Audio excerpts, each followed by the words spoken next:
One thing that is not very well known about the Second World War is that many of the most horrific war criminals still exist on Earth, as their bodies were interred inside of cemeteries. For example, after the American hangman executed many prominent Nazis on the gallows within Landsberg prison, the unclaimed bodies were taken from the prison to a graveyard nearby, where they were then buried. Inside of Berlin a few years ago, there was a disturbing attempted grave robbery, and the burial site which was dug up was that of Reinhard Heydrich, the butcher of Prague, the man with the iron heart, and someone who was responsible for the deaths of hundreds of thousands. Someone had tried to rob Heydrich's grave, which was unmarked, but inside of certain circles it was known about where he was buried.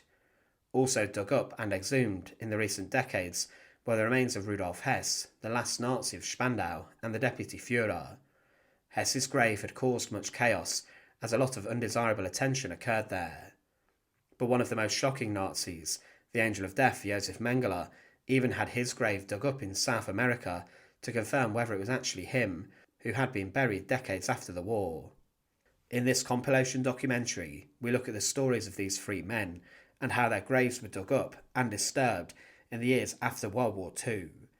To support our channel, please make sure to subscribe.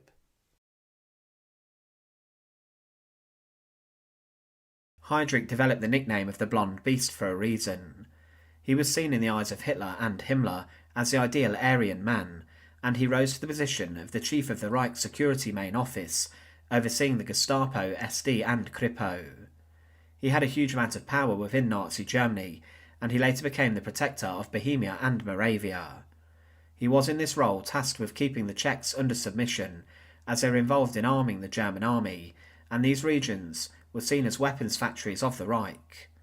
To do this, Heydrich brought in a reign of terror in which people were executed in public, hanged from lampposts and made to disappear, all to keep the Czechs in line and on their toes.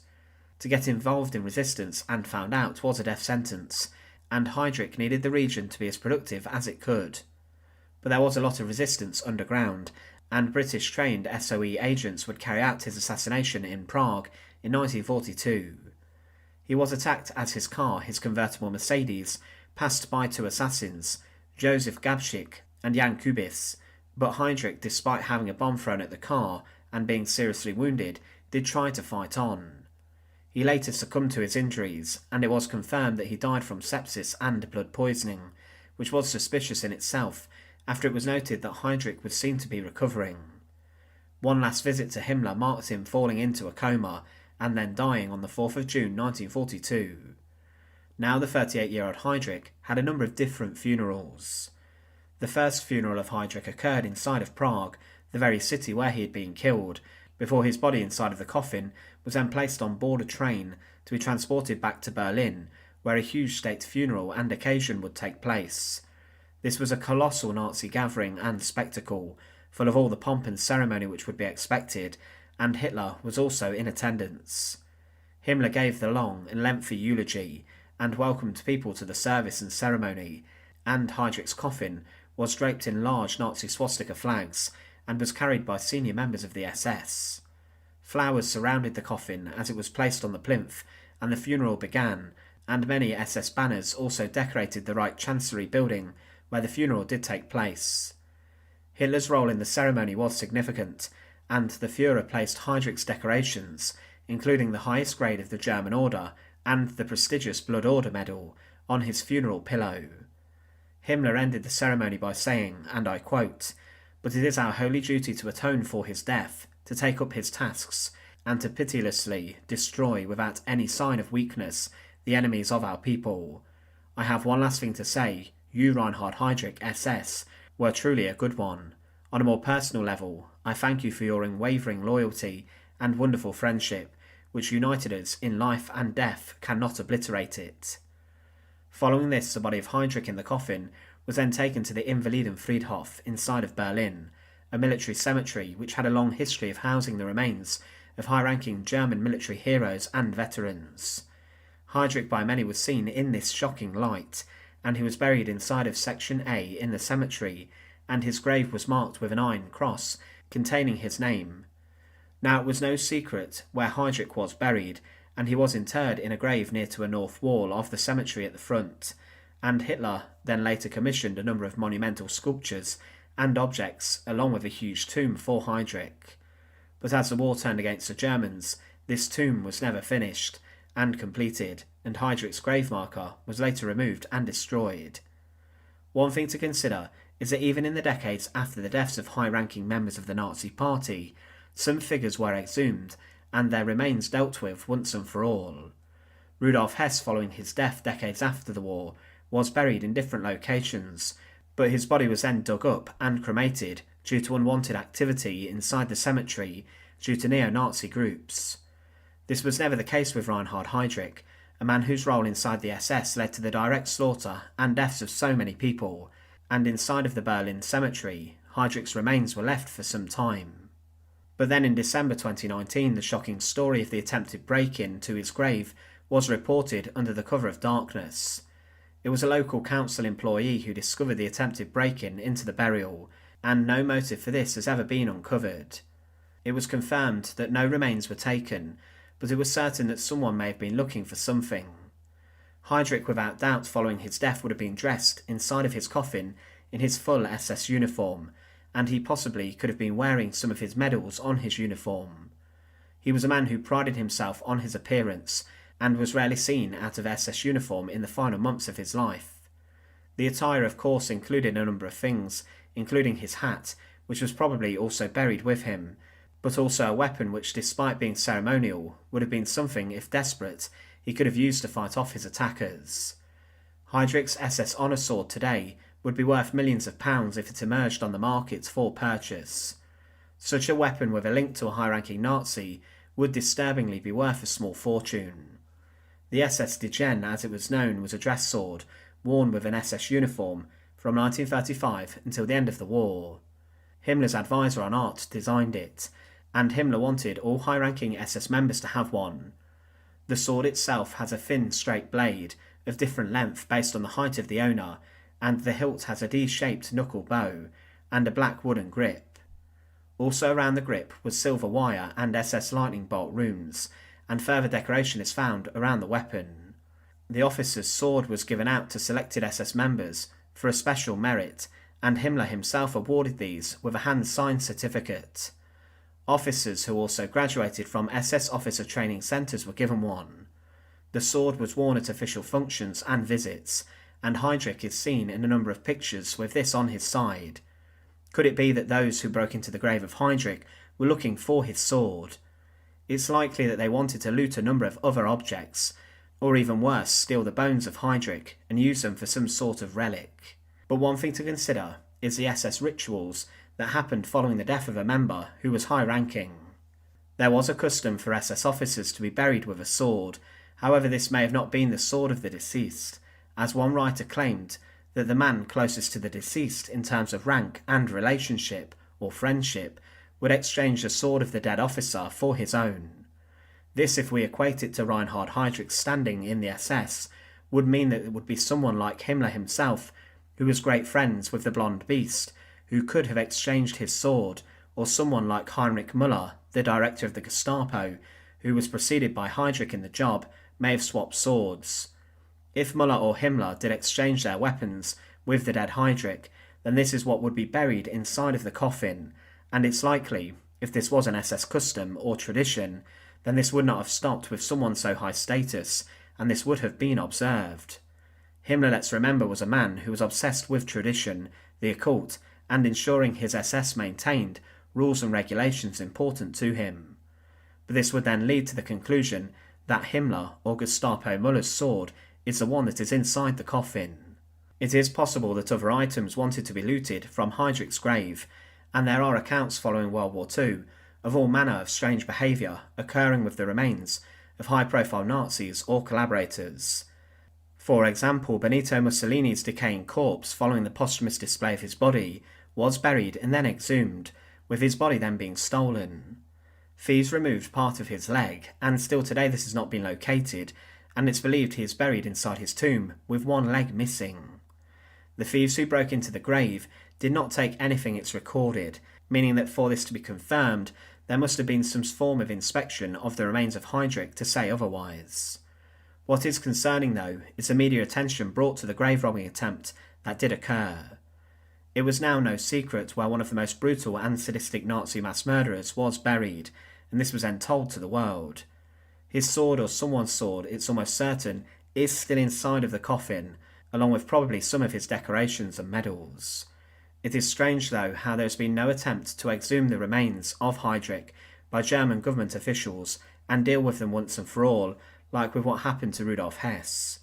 This would have been a way for authorities to put Heydrich's actions behind them and to prevent any future activity occurring involving his gravesite.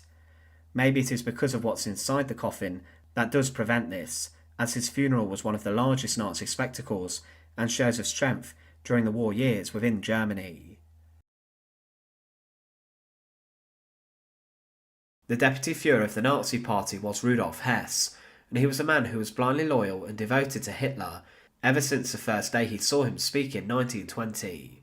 Hess was member number 16 of the Nazi Party, and to begin with he helped fundraising efforts for the party, and was even injured as he tried to shield Hitler from an explosion which occurred at the Hofbrau house.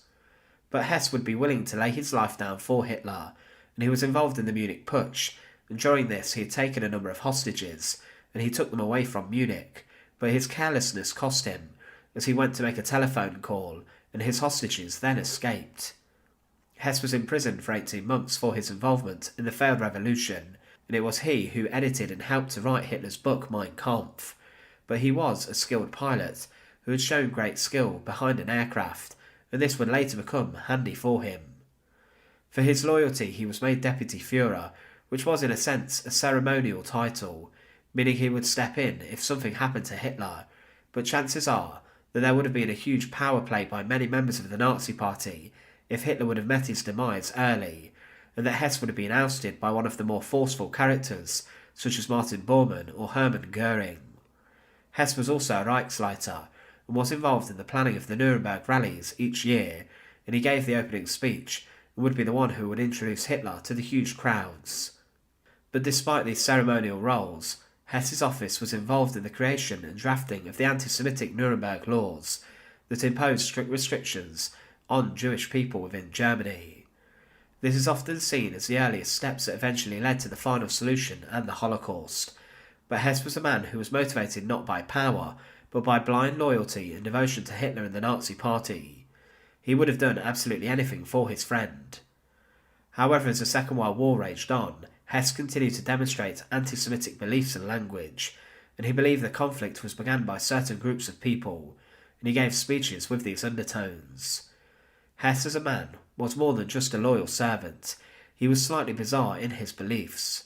He was a severe hypochondriac who believed he may have had severe health problems, and he brought his own meals when he met with Hitler, which upset the dictator. But Hess was also very paranoid, and he had a fondness of the occult. But as the war continued, he believed he was being usurped in the affections of Hitler because of the war efforts, and important ministers and members of cabinet, such as Wilhelm Keitel, were taking precedence over him. He was also concerned that a war on two fronts would ruin Germany, and because of this he tried to end one of the fronts, and to negotiate to end the hostilities with the British. He took a Messerschmitt Bf-110 that had been modified on a remarkable flight, where he managed to get within 20 miles of his intended destination.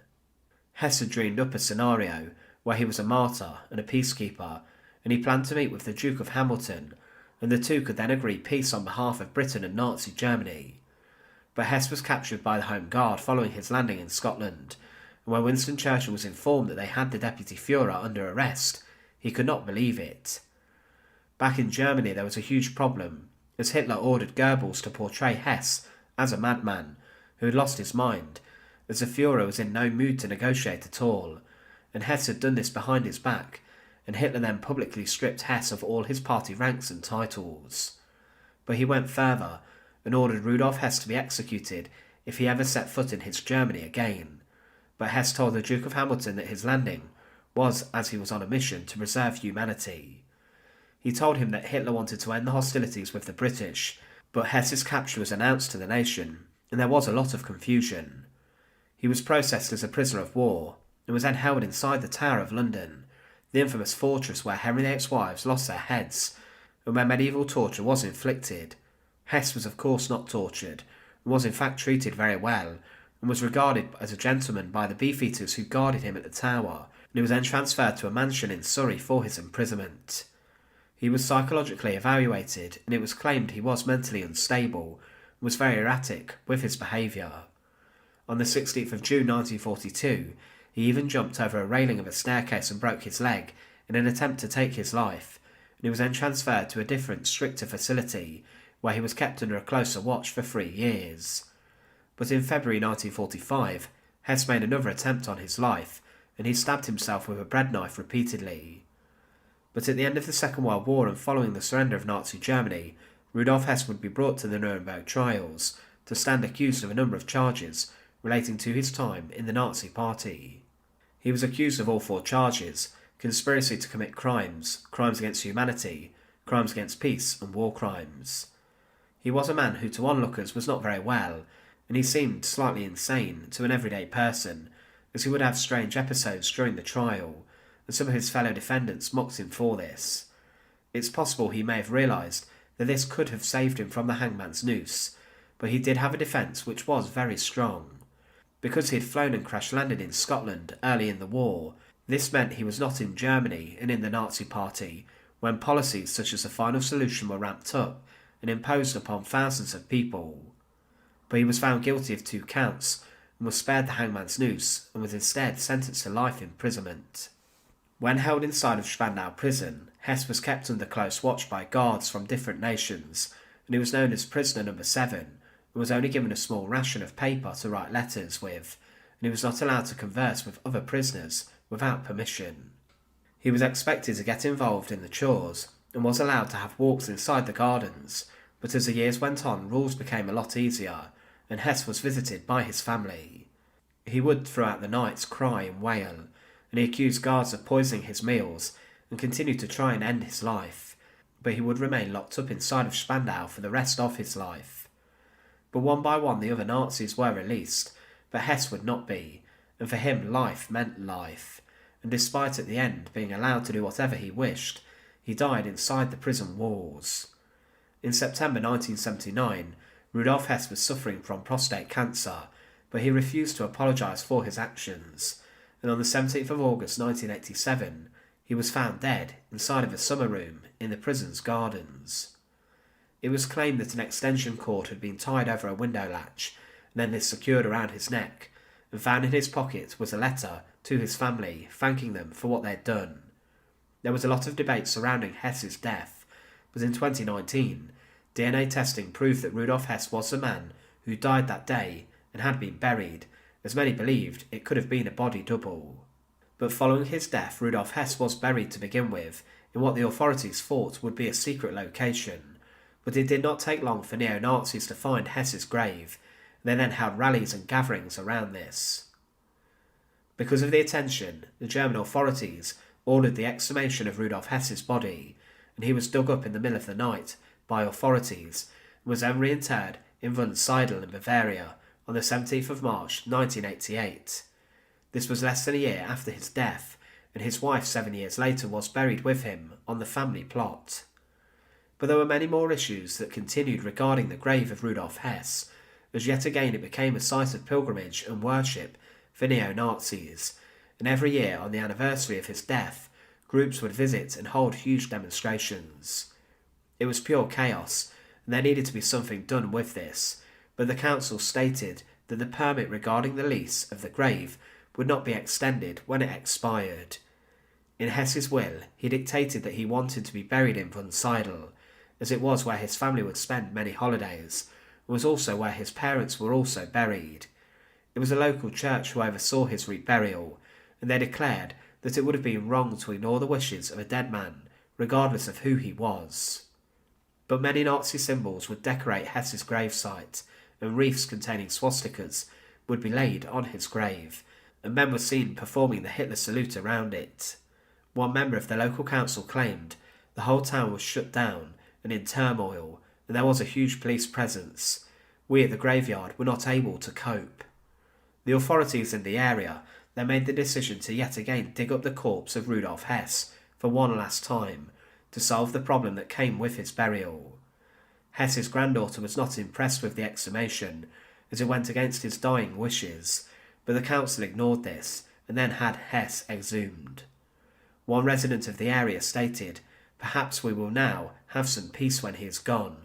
Perhaps they won't come any more." But under the cover of nightfall, the remains of Rudolf Hess were exhumed again from his grave quietly on the 20th of July 2011. The body was then taken to a nearby crematorium, and the body of Hess was cremated and was reduced to ashes. These were then given to his family members, and they were then scattered at sea. The gravestone which outlined his name and had the inscription "I had dared" written on it was broken up, and any reference to the former deputy Führer was removed from the graveyard. The council then confirmed that the grave had been emptied, and that the body had been cremated and removed, and the authorities were glad to see the back of Hess's body. But Rudolf Hess is still someone who troubles historians to this day, as there are so many questions that exist regarding his policies, his personality, and his death inside of Spandau prison. His grave became a shrine following his initial burial, and he was dug up a number of times before his remains were finally dealt with to deter unwanted attention. But his exhumation was fueled by threats caused by dangerous sections of German society, and Hess was a man who could have been executed alongside the other Nazis who went to the gallows at the Nuremberg trials. But today nothing exists of the remains of the Deputy Führer, and his grave is no more.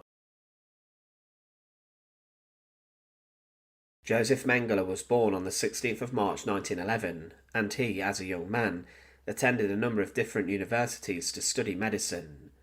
He earned a PhD in physical anthropology from the University of Munich, but in 1937 he began working for the Institute of Hereditary Biology and Racial Hygiene in Frankfurt. He worked as an assistant to a man who was known for carrying out research on twins, but to begin with he did not actively support the Nazis. He had become a member of the SA, the Brown Shirts, but then lost interest. Mengele believed that Germans were biologically superior to all other races, and in 1938 he joined the Nazi Party and then the SS. He continued to work as a scientist and attempted to prove that the German Aryan race was superior. As the Second World War broke out, Mengele was drafted into the German army, and he volunteered for medical service within the Waffen-SS, and worked for the SS Race and Resettlement Main Office in occupied Poland, and he was then dispatched to the Eastern Front as a medical officer. He saw some of the brutality of the Eastern Front, and his division slaughtered thousands of civilians, and he obtained the Iron Cross Second and First Class, and rose throughout the ranks of the SS. On the 30th of May 1945, Joseph Mengele was sent to Auschwitz concentration camp. In the years before, the Commandant Rudolf Hess had created the largest site of slaughter within the occupied Second World War Nazi lands, and Mengele was dispatched to Auschwitz to serve as one of the camp's physicians. He worked specifically inside of Auschwitz-Birkenau, the main extermination complex of the camp, and thousands of people were being sent to the site every day to be slaughtered. Mengele's most primitive duties inside of Auschwitz were to patrol the ramps where prisoners were sent to the camp, and he would then choose those who were not fit enough to work to be sent immediately to their deaths. He was noted patrolling the selection ramps with his white coat, dispatching thousands of people to the gas chambers, with SS guards driving them there, where they were killed shortly after.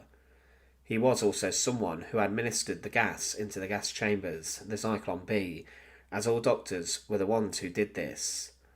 Over time, Joseph Mengele was appointed the chief physician for Auschwitz-Birkenau. Before his work in the selections, Mengele was known as the Angel of Death. One former prisoner stated, "We feared his visits more than anything else, because we never knew whether he would permit us to live. He was free to do whatever he pleased with us." But one of the most notorious things that Mengele did inside of Auschwitz was to conduct sadistic experiments upon specific groups of inmates. Many of his investigations permanently disfigured victims and led to their deaths. Some inmates were killed by Mengele so he could just perform their autopsy. He had inmates sterilised, would give them diseases to assess their bodies, and he also got involved in conducting unnecessary surgery without any form of pain relief. Mengele would regularly send some of his colleagues at the Kaiser Wilhelm Institute for Anthropology body parts and organs that he had cut and taken from the prisoners of Auschwitz. One inmate stated about him that he was capable of being so kind to the children, to have them become fond of him, to bring them sugar, to think of the small details in their daily lives, and to do things we would genuinely admire. And then, next to that, the crematory of smoke, and these children tomorrow, or in half an hour, he is going to send them there. Well, that is where the anomaly lay.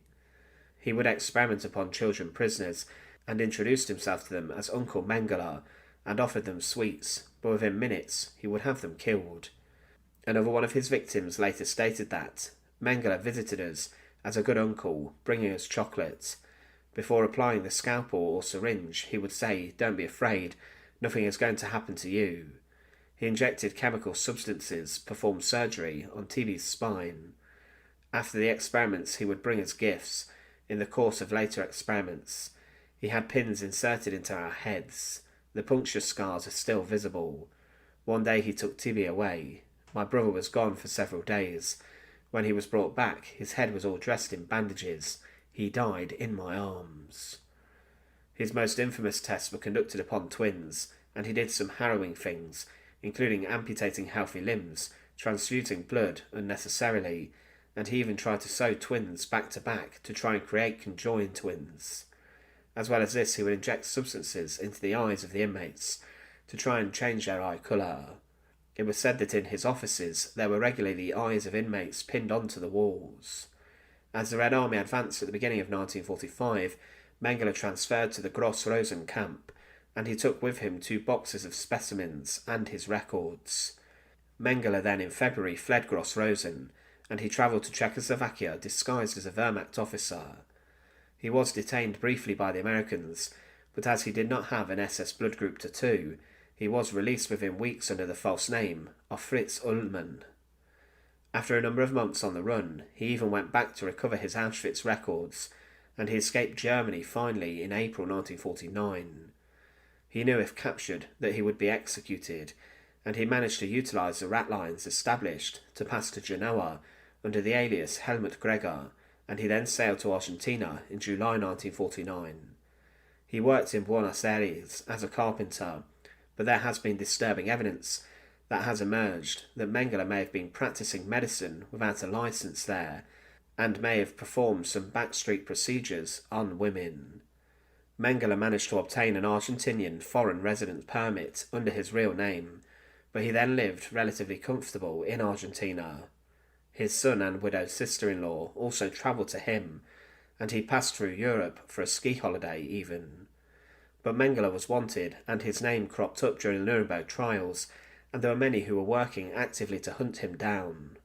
The authorities knew that he was in Argentina, but in his final years he was looked after by another family, and in 1977 his son visited him in his bungalow, and later claimed that his father was an unrepentant Nazi.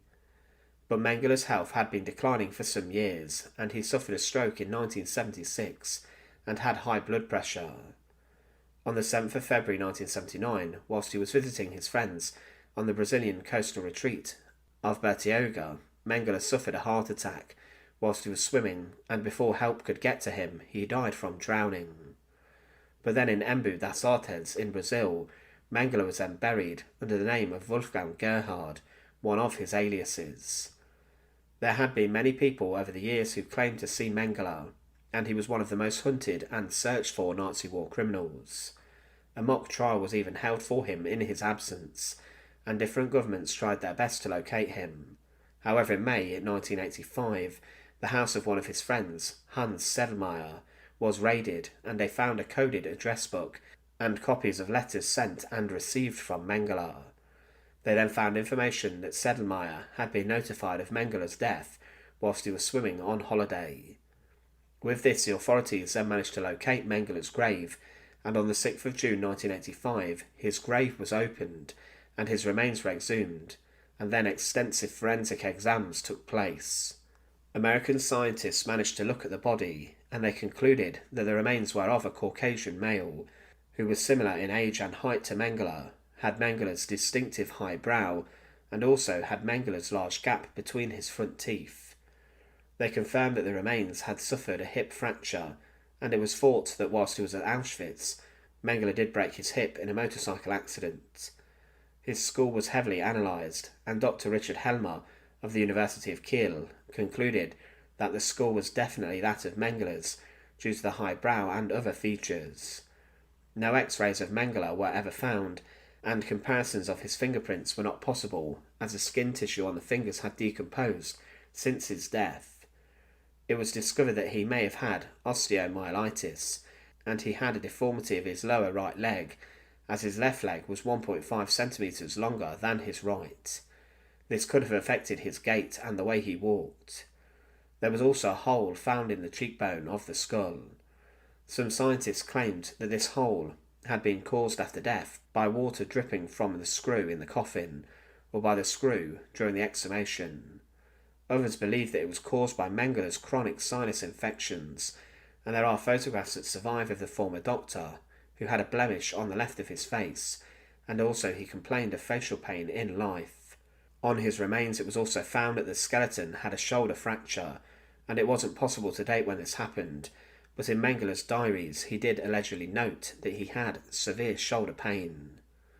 Attempts were made to extract DNA from the remains, and it was to begin with too difficult for the FBI to do this from hair samples on the body, but then Alec Jeffreys from the University of Leicester agreed to try and extract DNA from the remains. He, along with his colleagues, managed to do this from a section of the femur, and using his son Rolf's DNA, it was proven without doubt that the body buried and analysed was in fact that of Joseph Mengele. There was more than a 99.9% match. Joseph Mengele was known as the Angel of Death for good reason. He was a brutal and ruthless doctor who worked inside of the deadliest concentration camp, and he would inflict some horrific experiments upon prisoners at the camp, and he would, if captured, have been condemned for his actions during the war. Interestingly, the skeleton of Mengele is stored today at the Sao Paulo Institute for Forensic Medicine, and teachers and doctors actually use his remains to teach other students, and today they willingly pick up the remains of a man who was responsible for the slaughter of thousands of people and horrific experiments within Auschwitz. He was certainly the Angel of Death. Thanks for watching. To support our channel, please make sure to subscribe, and once again, thank you so much for watching.